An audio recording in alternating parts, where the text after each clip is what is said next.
Namaskar, good evening. You're watching the Newshour at 9 and I'm Swati Joshi. 2025 is ending on a high for India economically. We've surged past Japan to become the world's fourth largest economy. With one of the fastest growth rates among major economies, the Modi government says the target is clear. Top 3 by 2026. In his year-end message, Prime Minister Modi declared that India has boarded the reforms express, signaling higher ambition, faster execution and deeper transformation. And the momentum hasn't been limited to BJP-led government's economic policy. 2025 also delivered major political dividends for the BJP, as clean sweeps in Delhi and Bihar consolidated the saffron party's dominance. But while the BJP tallies growth figures and electoral victories, opposition's 2025 ledger tells a very different story. They are listing Modi Sarkar and BJP's all-round failures. Now the spotlight shifts to 2026, a make-or-break year for political fortunes, as on the cards are 5 crucial elections whose outcomes could reshape the balance of power and redefine India's political future. The battle lines are drawn and the stakes could not have been higher. 2026 will mark Prime Minister Narendra Modi's 12th year at the helm, and the focus is unmistakable: reforms, resilience and results. For the Prime Minister, India's demography is an advantage, a young aspirational generation powering growth, innovation and global ambition. But as the country heads into a critical election year, demography takes on a very different meaning in the political arena, nowhere more than West Bengal. Sounding the poll bugle in the state, Union Home Minister Amit Shah has made BJP's battle lines clear. Infiltration, national security and identity will be front and center. अगला चुनाव घुसपैठियों को निकालने के मुद्दे पर और घुसपैठ रोकने के मुद्दे पर लड़े जाने वाला है, क्योंकि न केवल ये बंगाल का अब मामला रहा है, अब ये राष्ट्रीय सुरक्षा का मामला है। देश की संस्कृति को बचाना है, देश की सुरक्षा को सुनिश्चित करना है। Bengal is not a political battle for us, it is a civilizational battle for us. We look at it in the same way. To save India, we have to win Bengal. That will not be our 19th or 20th state. To save India from a big demographic challenge, we want to win Bengal and we will win it because of your blessing. বাংলায় শুধু অনুপ্রবেশকারী, কাশ্মীরে নাকি নেই। তাই যদি সত্যি হয় বন্ধু, একটা কথার উত্তর চাই। পহেলগাঁও তাহলে কি আপনারা করলেন? Amit Shah also flagged what he calls a dangerous demographic shift in West Bengal. He warned that infiltration is no longer just a local issue but a national security concern. That very plank is now being amplified in another poll-bound state, Assam. A state with one of the highest Muslim population shares in the country, placing it at the center of India's demographic and political churn. Assam too is witnessing rapid demographic change, and Chief Minister Himanta Biswa Sarma has left no stone unturned in turning this into a defining political narrative. They could not do special intensive revision in Assam because NRC is not notified. Election Commission has ordered a special summary revision for Assam. Government of Assam welcomes the initiative of Election Commission. We will offer all cooperation because we want to see a error-free and foreigner-free voter list in Assam. The debate over illegal infiltration inevitably shifts the spotlight to minority politics because minorities form a decisive voting bloc in most poll-bound states of 2026. 27% Muslims in West Bengal, 35% in Assam and nearly 45% Muslims and Christians in the state of Kerala. The numbers explain why polarization will dominate poll pitches. So why are these being called do-or-die battles? Because these elections will test the real strength of BJP's core political message. Ek hai to safe hai. Because they will reveal whether brand Modi can convert influence into electoral breakthroughs in the south.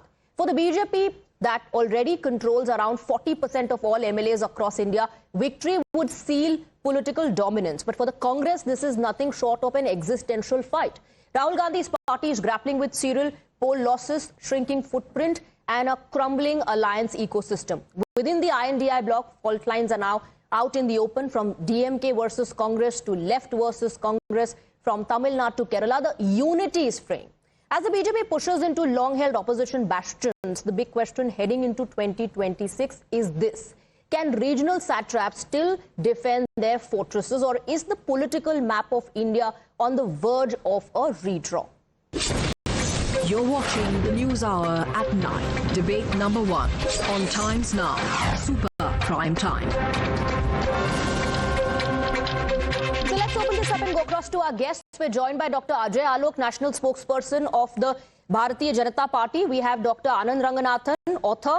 Kovai Satyan, National Spokesperson of the AIADMK. Mr. A. Sarvanan, National Spokesperson of the DMK. Author Sanjay Jha also joins us on the panel along with P. Santosh Kumar, MP CPI, and Professor Monojit Mondal, political analyst. Good evening to all of you. I want to begin with you, Dr. Ajay Alok. We just heard that statement that Bengal is not just a political battle, it's a civilizational battle, and the narrative of change in demography. But as far as these elections in 2026 are concerned, they are all demographically challenging terrains for the Bharatiya Janata Party. The question is very simple. Will counter-polarization work?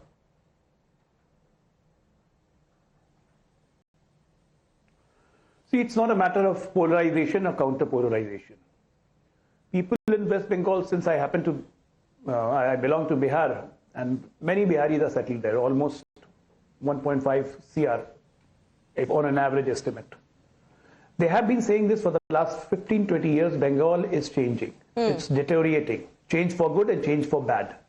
The change is happening for bad.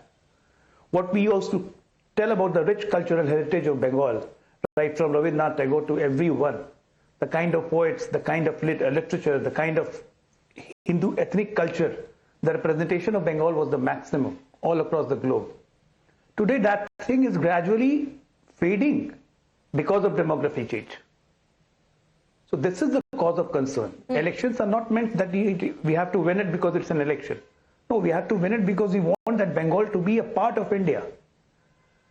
Already in the past, we have done historical mistake, dividing half Bengal, dividing half Punjab, dividing half Kashmir, surrendering Mansarovar to China. All these historical mistakes have been done in the past. We cannot afford another mistake. So this election happens to be very crucial, not even for Bharatiya Janata Party, but for every Bengali. Every Bengali who wants to be the part of the cultural heritage of this country. Every Hindu who wants to be proud of his ancestors and who wants to be proud of his religion. Everyone who still remembers that if this demography keeps on changing, we are waiting for another final action day. So all these things is haunting people in Bengal. Okay. The kind of Sandesh Khali happening, the kind of this Humayun Kabir happening, another Babri Masjid coming up, the kind of RG Medical College incidents. All these things is causing a concern, and it's a great boiling issue. It's true that BJP has been able to expand its footprint in West Bengal, but are you saying that a complete dominance is possible in West Bengal, and the poll plank is going to be anti-infiltration drive?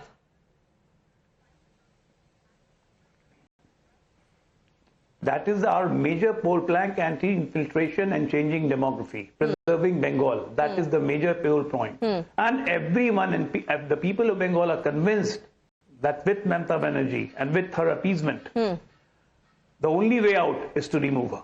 Okay. Nothing else. Okay. You want to uproot the TMC. You are looking at complete dominance. Whether or not that is possible, I'll go across to our experts on the panel as well. But I want to invite a quick rebuttal from Professor Monojit Mondal. The Home Minister has sounded the poll bugle. He said they will highlight corruption of the TMC government. There will be an anti-infiltration drive. He also went on to allege कि अपनी निगरानी में ममता बनर्जी और TMC infiltration करवा रही है. Is the TMC only going to stick to the Boiragato narrative that we've heard every single time, that this is a North Indian party, that this is an outsider party?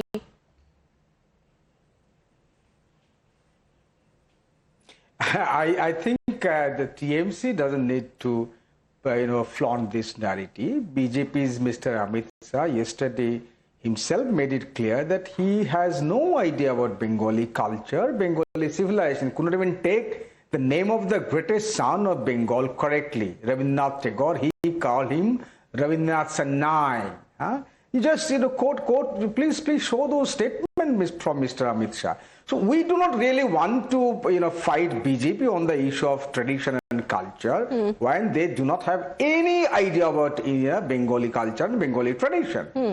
coming back to the issues, the core political issue of infiltration and corruption.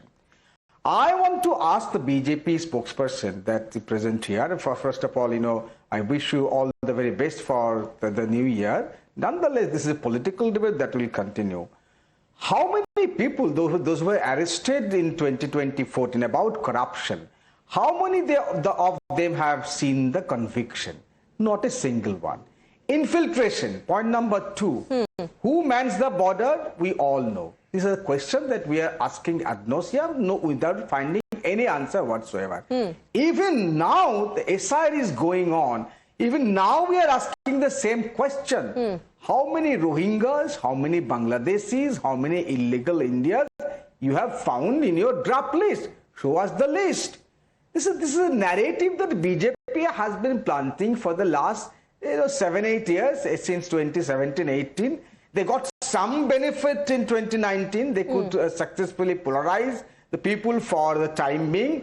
But 2021 was a completely different story. And 2024 was again a different story. The people of Bengal could understand their mistake they made in 2019 by giving some mileage to BJP, by giving them 18 seats. Then the counter question would be, Professor Monojit Mondal, that if this was never an issue, that if you were never worried about the infiltration issue or the Rohingya issue, why did we see such strong statements coming in from Mamata Banerjee and her leaders on the issue of SIR, that we'll gherao, we'll do this, we'll do that, ultimatums, warnings? Yeah. Very simple. Very simple. Because look at the people, how the people are harassed. The common citizen, 200 years old ladies, they were made to come out of their house in such brutal cold and attend the hearing. 100 plus, 200 plus old age. One said today in the newspaper, the largest daily in Bengal, that I have been voting since the first general election in the country, 1955. This woman was forced to come out of her house to prove that she is an Indian citizen. How many people were killed during the SR exercise? The officers of the election commission. We have held debate. That is what we apprehended. That this is an exercise which was done in tremendous haste, without any consideration whatsoever. But the matter went to the Supreme Court on the issue of BLO's deaths. Also, the Supreme Court said it's the responsibility of the state government to provide additional staff and additional help. Dr. Ajay Alok wants to come in before I open this up for others. Government. Okay, Dr. Ajay Alok wants to come in. Quick rebuttal. Take it from him. Yes. What a horrible kind of governance they have. In front, there was no security cover given to the chief electoral officer when he was attacked while he was doing SIR. What kind of a horrible chief minister is in this country when a chief minister says, I am not going to make any detention center? Why? Why will you not make detention center? You want to keep the illegal immigrants here? Okay. Making them treat them like your son-in-law? We have to throw them out. Border fencing, only Bengal is left. Only state Bengal is left, which is not giving land. Please allow me to rebut. Okay. He is being uncivil. Letter by at least He is being uncivil. By Home Ministry to Ministry of Bengal. You never gave any of that land. You are harboring those illegal Bangladeshis. They are your vote bank. Illegal Bangladesh. Why they are running back to Bangladesh now? BJP says they are TMC's vote bank. I will come to you, sir. I'll come to you. Let me go across to other panelists also. Dr. Ranganathan, in the recent elections that we've seen, all those questions about Muslims don't vote for the BJP or only urban centers vote for the BJP, those lines have been blurred, whether it was the Bihar election or the Delhi election. Is it going to be still different in West Bengal? Do you see blurring of those lines when it comes to a state like West Bengal? Good evening, Swati, and good evening to my fellow panelists. Wishing you and millions of your viewers and everyone a very happy and prosperous new year, every one of you. As Professor Mondal rightly said, this is a political discussion, so the battle lines are drawn. But as far as the line that you said is blurred, I'm sorry, it's beyond blurring now, Swati. The lines do not exist anymore. And 2026 is going to be a sort of, if I can use that phrase, inflection point in Indian polity. The reason for that is that while some states wish to eradicate Sanatan Dharma, There are some states that are also going to elections that want to eradicate Sanatanis. This is an absolute battle.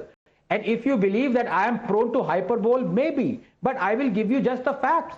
The other day you had a sitting MLA threatening the army, I will not allow you to set up a camp in one of the most geopolitical sensitive areas, geographically important for India, the so-called Chicken's Neck. If you look at the 3 major districts out there, they are all now shifted towards not only because of illegal immigration, but because of demography change as well as Muslim majority. You have the Assam Chief Minister saying that 40% of Assam electorate is now of Bangladeshi origin. These are alarm bells. The appeasement has just progressed from welfare to workfare. You had Mamata Di saying, in fact, paraphrasing, a cushioning for her appeasement, saying that if you have a cow that gives milk, you have to be prepared for its kicks. Now, let me give you a shining example of where appeasement is shifting. You talk about the people who want to eradicate Sanatan Dharma. You recently had a High Court judgment, not once but twice, ratified by it, and the judge being impeached. You have a situation right now where illegal immigration is going to decide the future of this country. Now, as I said, this is a game of 2 halves. Let me quickly come to the other half, 30 seconds. Yes, all what I said is absolutely true. But then again, why is the BJP, why is the central government silent about it? 20 years ago, Shashi Tharoor wrote that there are, by any account, 20 million illegal Bangladeshi immigrants, and he alluded to them as termites having escaped into the Indian woodwork. 10 years ago, Amit Shah ji said, 10 years ago, Kiran Rijiju said there are 20 million illegal Bangladeshis in India. 5 years ago, Amit Shah said, we have identified 4 million illegal immigrants, we're going to throw them out. Give me the number. How many illegal Bangladeshis have been thrown out of India? 1, 10, 20,000, 10,000? How many? You mean to say a progressive state that is now the world's 4th largest economy does not know how many illegal immigrants it has thrown out? Number 4. For how long will you keep on blaming Mamata Di for not giving you land? It is a do or die situation, a national security issue. For how long will you say that we want the land to make the border, but a state chief minister is not giving us land? I'm sorry, that is not a good enough excuse. And finally, why is it that the UPA fenced more India-Bangladesh border than even the NDA? Right, so you're saying the usual narratives and arguments won't work. Even the centre will have to respond to these tough questions when it comes to demographic change. One second. Let me bring in Mr. Saravanan. Since Anand Ranganathan spoke about the anti-Sanatan tirade, I want to bring in Mr. Saravanan. Add to that now the Deepam controversy. Is that going to backfire for the DMK? The charter dekhe bole to. See, the BJP repeatedly is losing the state of Tamil Nadu only because they think they can mix religion with politics in the state of Tamil Nadu. People in Tamil Nadu vote for progressive politics. People in Tamil Nadu vote for development. People in Tamil Nadu will not fall for religious polarization.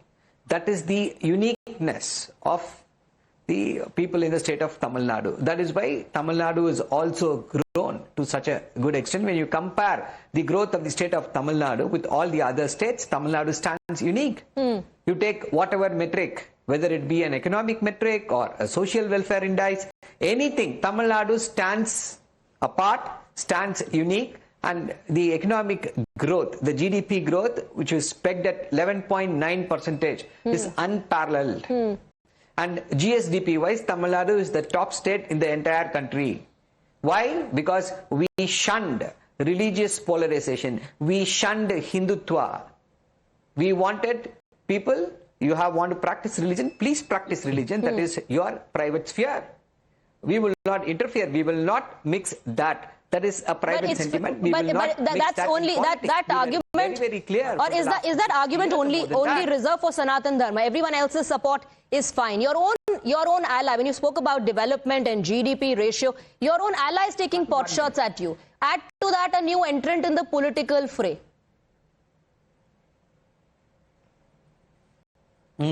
See, when you are speaking about, you are saying that again, I'm quoting, I'm stating that when you mean Sanatan Dharma in the state of Tamil Nadu, as per us, Sanatan Dharma does not equate to Hinduism. Sanatan Dharma, according to us, practices or it represents rigid caste hierarchy. And we are against that rigid caste hierarchy. We will fight against that rigid caste hierarchy.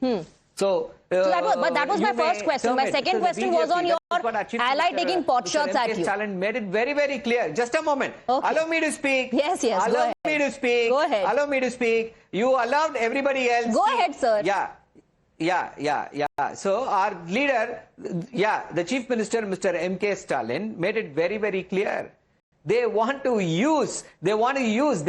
see, this is what they have done in the state of Tamil Nadu. Please vote for us. Please vote for us. The BJP cried. So in all the North Indian states. But you know what's happening right now in North India? All the YouTubers are praising Mr. M.K. Stalin. They are releasing reels. They are releasing videos. How the state of Tamil Nadu is growing.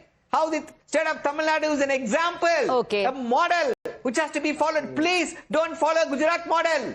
Please but now that you've said that, allow me to again ask you that question. Allow me to again ask you that question about your own ally taking pot shots at you, for which you're demanding action against the Neta. Mr. Manickam Tagore has already responded saying, you know, allies shouldn't interfere. They wouldn't like it if the Congress party does. So your own ally does not trust you and the arguments and logic coming in? Yes, I'm answering that. I'll answer that. See, the influence of the RSS and the RSS-backed insurgents will be there in any party. Maybe he is one such person. We don't know. So he is RSS-backed in Congress. You have seen how they say that Tamil Nadu's debt has... Allow me to speak, madam. Allow me to speak. See, they say Tamil Nadu's debt is very high. But so many people have misled. They have said, bust that myth. No, Tamil Nadu is an example. When you have an high GSDP, the debt is manageable. The debt is that person is described as a close aide of Rahul Gandhi, who you are saying is an RSS-backed person, is a close aide of Rahul Gandhi. Dr. Ranganathan wants to come in, but Mr. Saravanan does have a point, Dr. Ranganathan. You know, the whole Sanatan bashing narrative that was said did not yield results during the Lok Sabha elections. 39 out of 39 seats went to the INDI bloc. So how is the Deepam controversy going to be any different? Well, Swati, there is one thing that is, very laudable about Times Now viewers, millions of them, that they're very discerning. And they can immediately recognize if some specious argument from an unprepared person is being spread around. Two of them.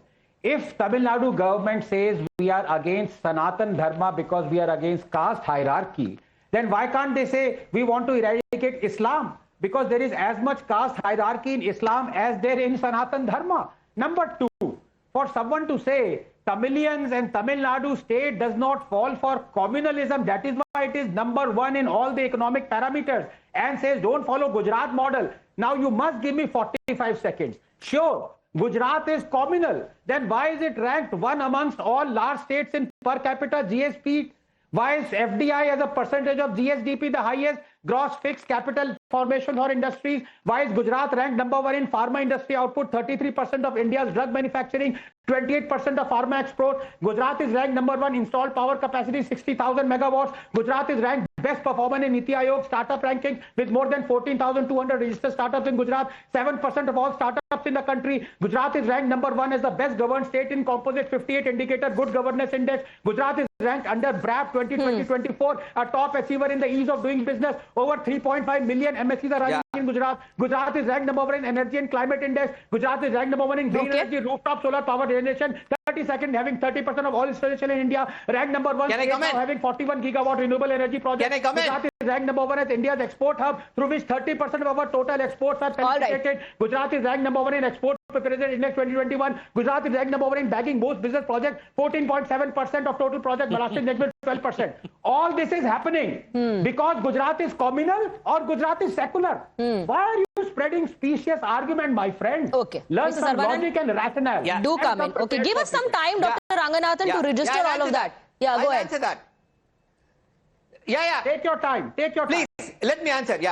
See, I said Tamil Nadu is number one, not just in economic growth. I said Tamil Nadu is number one in also on all the social indices. The gross enrollment ratio in the state of Tamil Nadu is the highest. The number of women going to industries, working in industries is the highest in the state of Tamil Nadu. The number of women entrepreneurs in the state of Tamil Nadu is higher in the entire country. The number of SC entrepreneurs in the entire country is higher. The number of students graduating out of professional colleges is higher in the state of Tamil Nadu. See, this is not just about economy. When we are talking about shunning communalism, it leads to inclusive growth.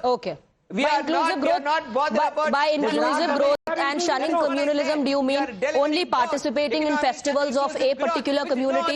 Is that the new definition of secularism? But let me bring in Sanjay Jha as well. Sanjay Jha, what is Congress party trying to do? Looking for trouble in the alliance in Tamil Nadu, or is it trying to woo TVK? So that's the reason why Congress party isn't reacting much.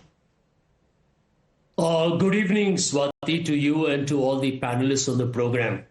You know, we can keep discussing about West Bengal and Tamil Nadu, and I will answer your question. But I think this program, being the year-end program, is, I think, missing the elephant in the room. And I'll tell you what the elephant in the room is. Elephant in the room is not who's going to win West Bengal and who's going to win Tamil Nadu, Assam, or Kerala.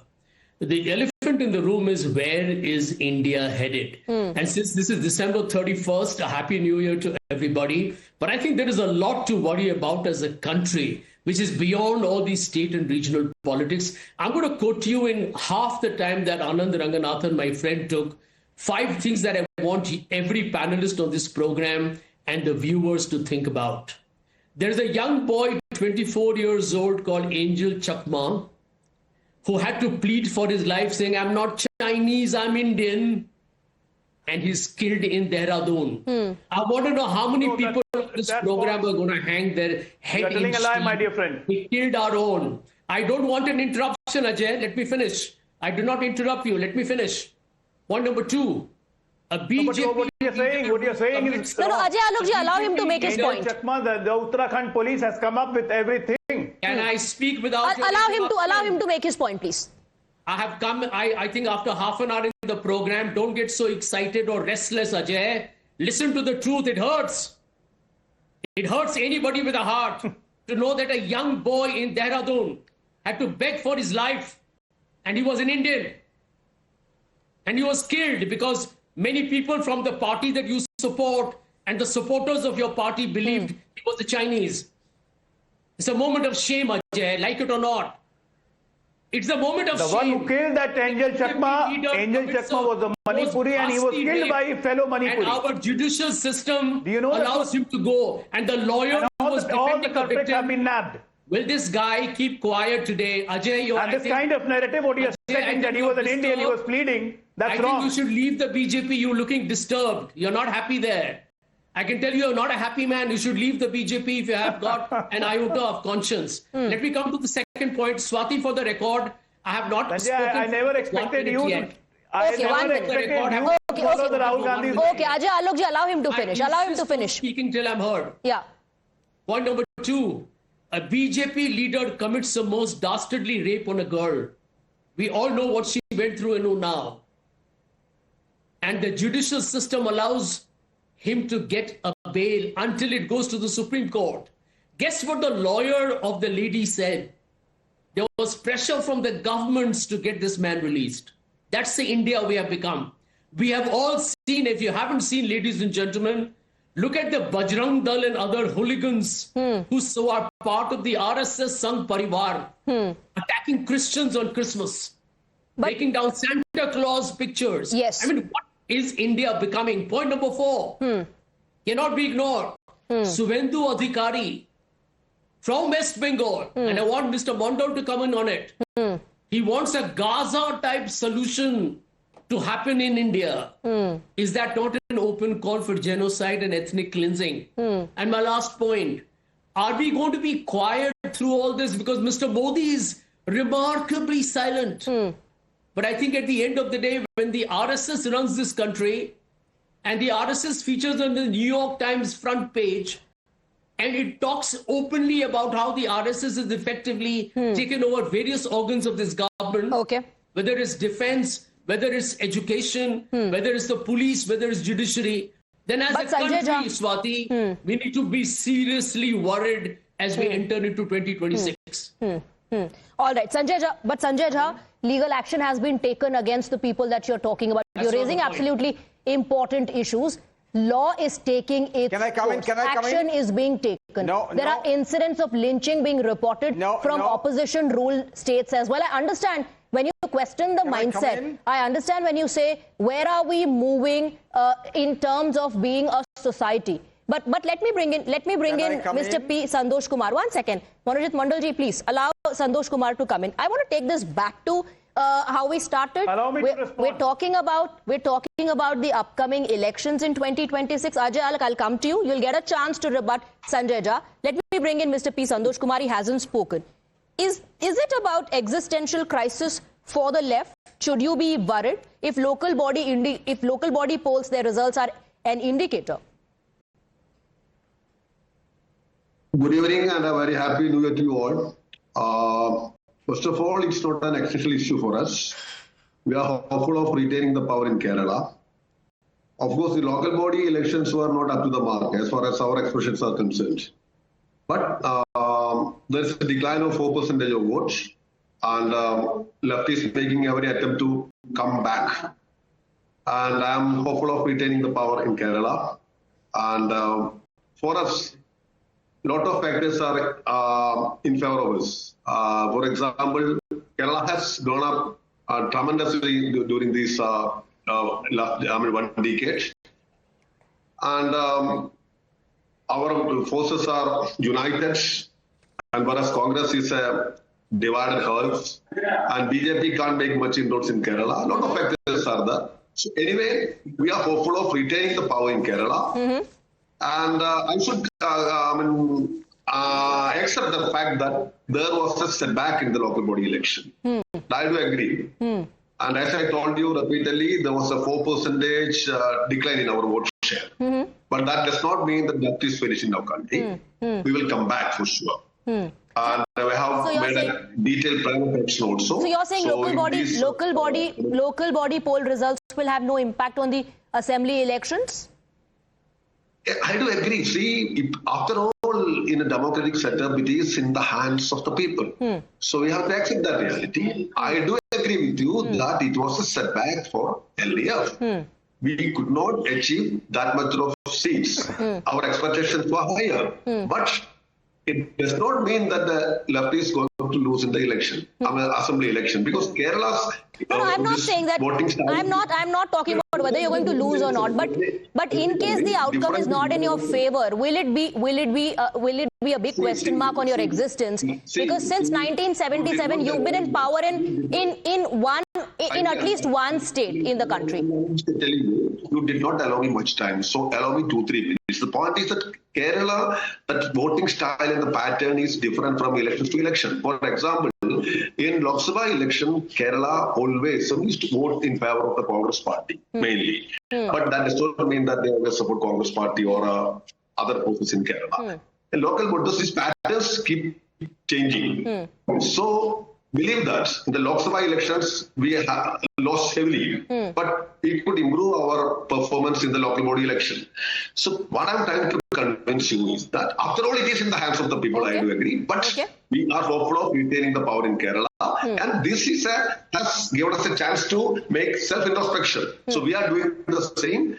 And we will have learned from our mistakes, and we have made a concrete action plan. Sanjay Jha asked, where is India headed? I want to ask, where is INDI as a bloc headed? And I want to bring in Kovai Satyan. Kovai Satyan. Okay, 1 second. Kovai Satyan, given the fact that NDA is back, in terms of an alliance in Tamil Nadu, and you have TVK, a new entrant in the poll fray as well.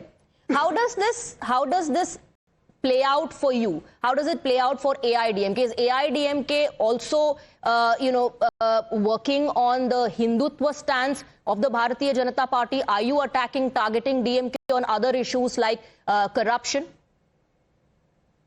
Good evening to my fellow panelists and advance English New Year wishes to all your viewers. See, the writing on the wall is clear. It is going to be AIADMK all the way in the upcoming elections. The issues which is being discussed on national media are definitely not the narrative on ground as far as Tamil Nadu is concerned. It is between the both Dravidian majors. It is true that DMK benefited by the anti-BJP narrative in 2024 for the Lok Sabha elections, but Assembly is totally different. DMK party, which was started as Dravida Munnetra Kalagam, Development for Dravidians, has become a dynasty Munnetra Kalagam now. It is now working for one family. It is no more a political party. It has become a corporate and a money spinner for one family, that is MK Stalin and family. And this dynasty rule is not gone well with the people of Tamil Nadu. It is the same chief minister who lied to the people of Tamil Nadu that none of his family members will be in politics or in public life. And he gave a seat to his son. He made him a minister and a deputy chief minister. Now they're asking him to make him as a chief minister. With zero achievements, zero credibility in public life. And he's being forced as a leader for their dynasty Munnetra Kalagam now. And all their poll promises have gone to dogs. And the city is struggling to upkeep its law and order. You could have seen a migrant worker from Orissa who suffered grievous injuries yesterday. And day for yesterday, a migrant worker from West Bengal was murdered. And the bigger corporates are silently shifting their offices elsewhere. Foxconn for their expansion of iPhone and went to Bangalore. Hewson went to Andhra. 1.25 lakh crore of Google. These people are not able to attract despite MK Stalin making trips abroad seeking investments. And this state is sinking slowly. It is not that Tamil Nadu is the second largest economy after MK Stalin came to power. It reached that milestone way back in 2001-6 when our Amma was in power. They are not even able to maintain the law and order. They are not able to fulfill their promises. Everybody is unhappy with the DMK and their rule in Tamil Nadu. This chief minister doesn't have the spine to stand up and condemn Congress on their statement on Meghatadu construction in Karnataka, nor he has the spine to conduct Pinarayi and Vijay on Mullai Periyar, where we have restored the rights. This religious polarization, federalism, and Tamil Nadu rights will make noise with DMK because elections are around the corner. But Kovai Satyan, is everybody happy in the NDA? Even after reports suggest that BJP wants OPS and TTV to be part of the NDA fold? Or are those just rumors and reports? Let me give you an example. Congress is so vertically divided in Tamil Nadu. The Tamil Nadu state head saying that please don't indulge in our internal party affairs. And please leave it to us. On the other side, three parties who are in alliance with DMK has lost recognition and symbol from election commission. Still, they claim that they are the stronger alliance. But when it comes to us, people who are terminated from the party as for inter-party activities or anti-party activities, still the DMK ecosystem is crying aloud saying that it is a split faction. AIDMK is a split faction. It is their ecosystem which is painting lies and now take a rebuttal. Can I come in? But they have so much of mud on their back. Take a rebuttal. Mr. Sarvanan, yes, please. Yes, see, it is not ADMK. It's Amit Shah Munnetra Kalagam. They are just fallen at the feet of Mr. Amit Shah. Here, Mr. Kovai Satyan comes and says, Mr. Edappadi Palaniswamy is our chief ministerial candidate. Ask Mr. Amit Shah to endorse that. He says the chief minister candidate will be decided after the election. He says ADMK government will form the government. ADMK will form the next government. Are you endorsing Udayanithi as your CM candidate now? I was listening to you patiently. Just listen. Please mind your language. It's a national media. I know you can throw your weights around here where you'll be slippered. Don't get excited, boss. Mind your language. Brother, don't get excited. Udayanithi Stalin as your chief Don't get excited. Don't get excited. You mind your language. Don't get excited. Allow me to speak. Allow me to speak. Yeah, I am minding my language. I know. Okay. All right. Thank you. Yes. Allow Mr. Sarvanan. Totally. Just a minute. Swati, I have not finished it. Yeah. See, the ADMK party is clueless. They don't know what. They don't know whether to fight the DMK or fight the BJP. Their leaders does not want. One Mr. Sengottayan, who was their star leader in the ADMK, goes and meets Amit Shah. Then he joins the TVK. Similarly, there are so many stories. They are not even, the Mr. Edappadi Palaniswamy does not have the leadership capability to maintain his own flock. And they say that he is going to rule the state of Tamil Nadu. That will be the biggest joke of 2026. All right. And we will see that in 2026 elections. Okay, one second. Sanjay Jha also wants to come in. Okay, Sanjay Jha also wants to come in. The question that I was asking earlier, I want to direct that to Sanjay Jha. Where is INDI heading Sanjay Jha? And by that, specifically, I want to ask about the Congress. If the outcome is not in favor of the Congress party in Kerala or in the state of Assam, wouldn't leadership questions once again be posed? Because there's already, I believe, a chorus building in the Congress party on Priyanka Gandhi being given more responsibilities. Well, let me flip the question, Swati.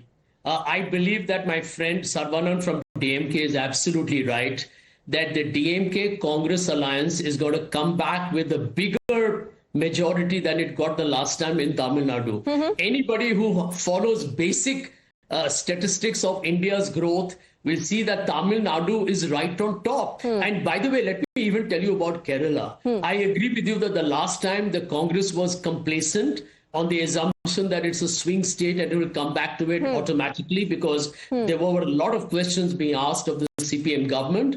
But I think in this particular occasion, if the Congress unfortunately again doesn't repeat some harakiri, it looks like a convincing victory in Kerala is on its way. But why isn't Praveen Chakrabarti convinced with the data that you're citing about Tamil Nadu? Well, let me tell you something very clearly. I think the Congress has to be a little pragmatic here. The alliance works well because the big brother in the alliance, which is the DMK, has got a formidable stronghold across the whole of Tamil Nadu. The Congress was once, I'm going to admit, the Congress has to, I wouldn't call words like piggy ride on the DMK. Gentlemen, invite him to Tamil Nadu. But one second. But isn't the Congress looking for a larger share? And isn't that the reason why communication channels between Rahul Gandhi and the TVK chief Vijay were opened, in which Rahul Gandhi gave all his support to him, saying, "Brother, I stand with you always. I always support you." I don't think that's the case, Swati, for the simple reason that MK Stalin has been one of those supporters of the Congress party through rather difficult times. Don't forget that he actually endorsed Rahul as a prime ministerial candidate within the India alliance when others were more skeptical. So why would a close confidant of Rahul Gandhi, Praveen Chakrabarti, put out a post, and not discuss it with the party members first, but put it out on social media and draw parallels between Tamil Nadu and Uttar Pradesh? Well, let me tell you something. Firstly, I can't comment on the gentleman concerned and why he tweeted. The Congress as an organization, as a political party, is cognizant of the relevance of a very strong relationship with the DMK, which has become, in my opinion, in Tamil Nadu, probably one of the best alliances in this country. Both of them are able to transfer votes. And both of them are able to make sure that Anna DMK, which is a corrupt political party, which is now making the door easy for the BJP to get in, are not going to make any headway in Tamil Nadu. All right, Dr. Ranganathan, then Kovai Satyan. Kovai Satyan, Dr. Ranganathan wants to come in. I'll give you time right after that. Yes.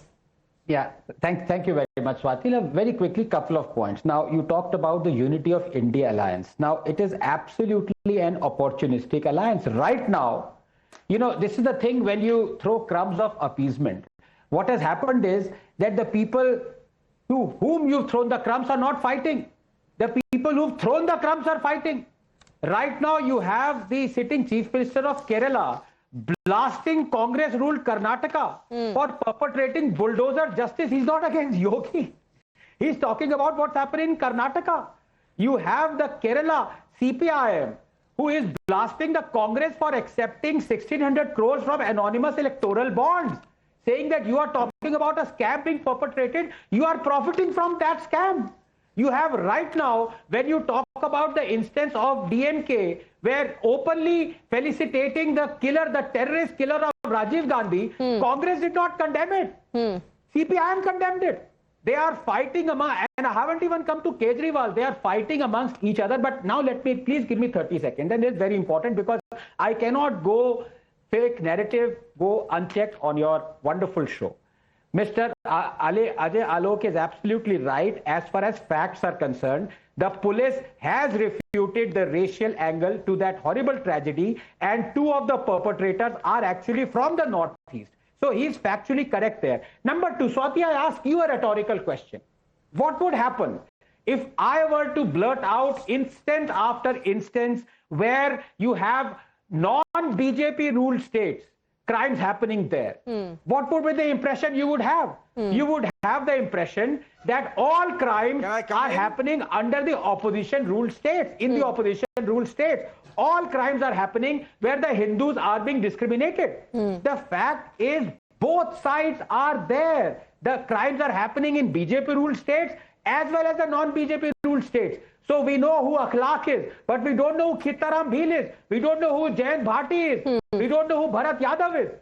What if I were to tell you only instances where Hindus were mercilessly lynched and do not give any instance where Muslims have been lynched? You would go away with a selective impression, and that is wrong in this country. That should not happen. And your viewers are much more discerning to be exposed to. Okay, so you're saying a selective impression is being created. But I want Ajay Alok to come in and respond. There's a barrage of charges against the BJP. Please go ahead.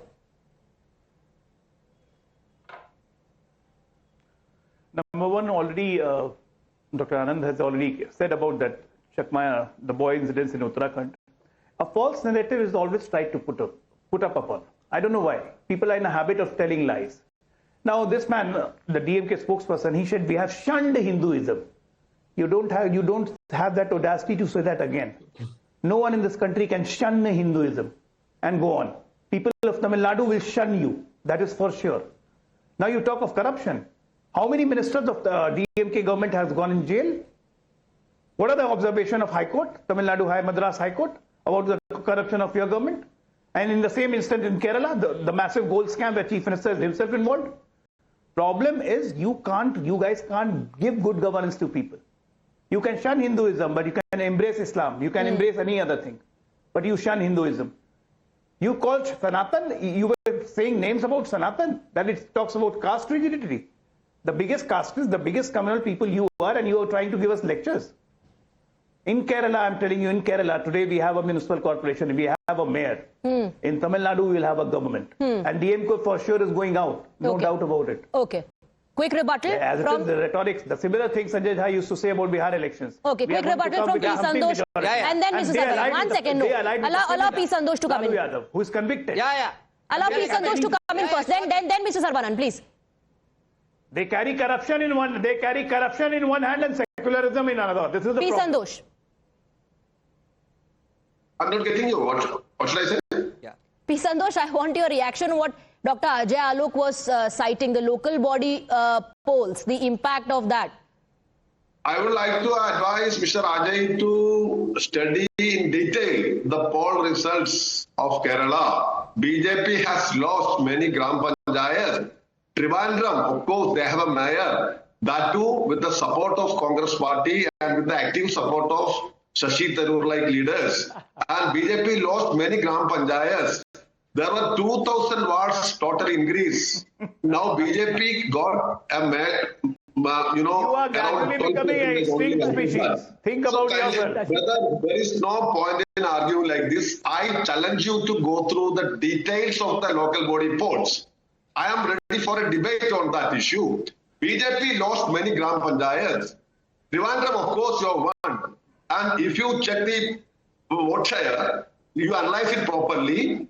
Congress was actively in support of you in many wards. That too with the help of local MP, Mr. Shashi Tharoor. So kindly go through these and don't expect that Kerala is going to fetch you something big in the coming election. That's how is Ghamandia Alliance doing there? People are already fed up with your great MP Suresh Gopi also. So it was an experiment for the time being, like COVID, and it's over. No doubt at all. Okay, it's a one-time wonder. One-time wonder for the Bharatiya Janata Party. Kovai Satyan has been wanting to come in for a long time. Please allow him. Please allow him.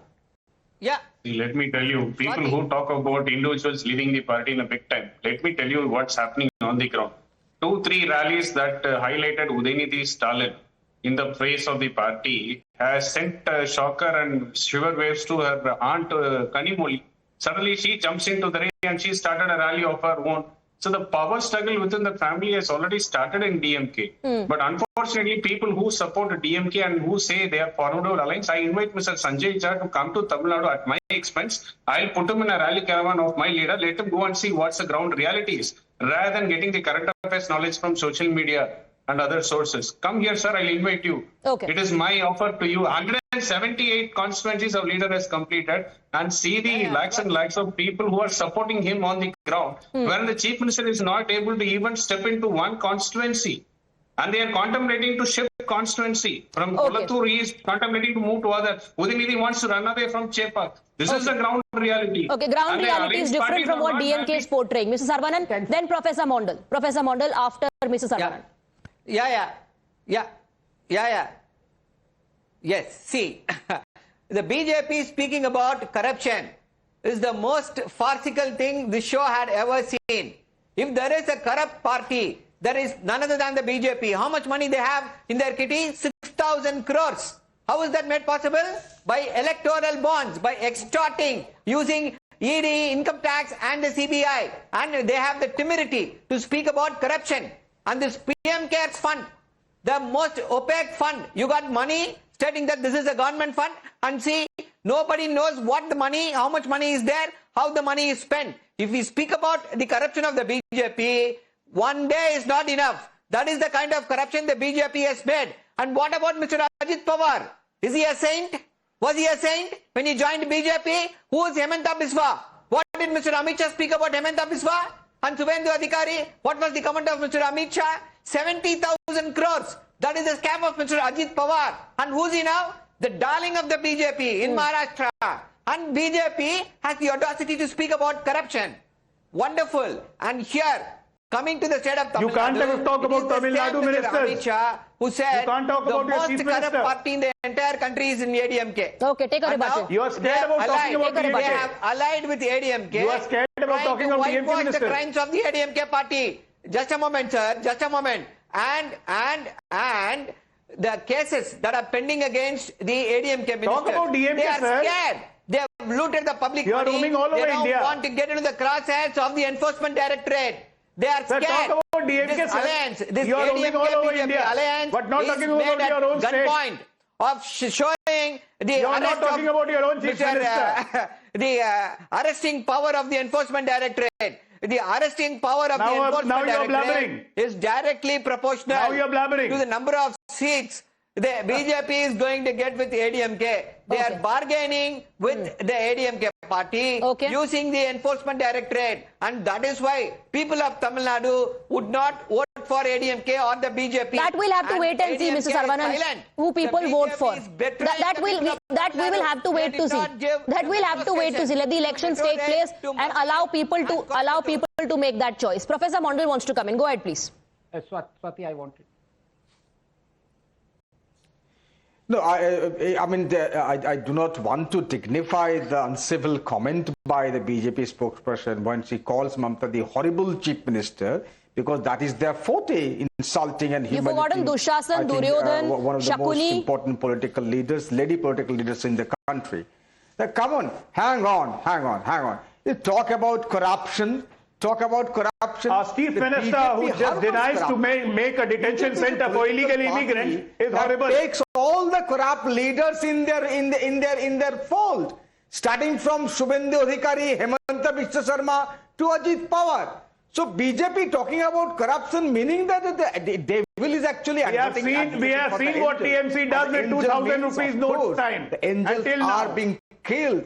Racial profiling is going on. Hang on, stop now, please. I remained quiet for a long period of time. Stop it, please. Hang on. Racial profiling is going on. Communal profiling is going on. Bengalis are being targeted elsewhere. 1,200 cases of Bengali getting targeted in Odisha and North India, Maharashtra, everywhere. 1,200 cases. I give the data. 1,200 cases because they were speaking Bengali. Sonali Khatun, she was pushed back to Bangladesh because she was a Muslim and she was. All right, Professor Mondal, don't forget about the TMC netas who have gone to jail on the charges of corruption. And because Mr. Saravanan was talking about electoral bonds, 77% of DMK's electoral bond money came from Lottery King. Let's not forget these facts when we point fingers at the other political parties. As far as 2026 is concerned, is it going to be complete dominance for the BJP? Will it be able to shed its North Indian party tag, or as Mamta Banerjee calls it, Boiraga, to the outsider party tag? Is it a fight for relevance and a fight for existence for the Congress and the left? We'll have to see. Gentlemen, thank you very much for joining us. Thank you.